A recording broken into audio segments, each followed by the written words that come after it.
21 जून 2025 रात के ठीक 2 बजे 125 अमेरिकी मिलिट्री एयरक्राफ्ट ईरान की तरफ बढ़ रहे थे। इनका मिशन था ऑपरेशन मिडनाइट हैमर।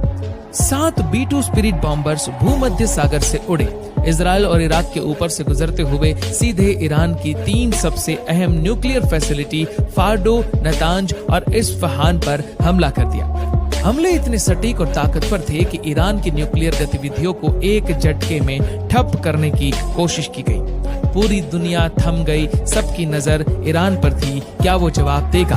और फिर सिर्फ 2 दिन बाद जवाब आया।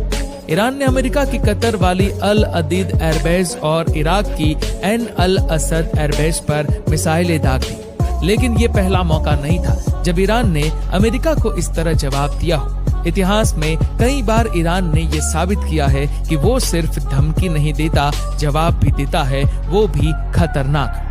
3 जनवरी 2020 जब अमेरिका ने बगदाद एयरपोर्ट पर ड्रोन स्ट्राइक करके ईरान के सबसे ताकतवर जनरल कासिम सुलेमानी को मार गिराया था, तब पूरी दुनिया यही सोच रही थी कि अब ईरान क्या करेगा। सुलेमानी कोई आम जनरल नहीं थे, वो खमेनी के सबसे करीबियों में से एक थे। मिडल ईस्ट की राजनीति के असली चाणक्य माने जाते थे। सिर्फ 6 दिन बाद 8 जनवरी को रात 1:20 पर दर्जनों ईरानी बैलिस्टिक मिसाइलें आसमान चीरती हुई इराक की एन अल असद एयरबेस पर बरस पड़ी। रनवे तबाह, हैंगर बर्बाद, कंट्रोल रूम पूरी तरह ध्वस्त। पहले अमेरिका ने कहा कि कोई घायल नहीं हुआ, लेकिन बाद में माना गया कि 100 से ज्यादा सैनिकों को ट्रॉमेटिक ब्रेन इंजरी हुई थी।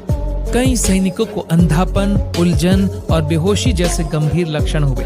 लेकिन सबसे चौंकाने वाली बात तो ये थी कि ईरान ने इस हमले की खुलेआम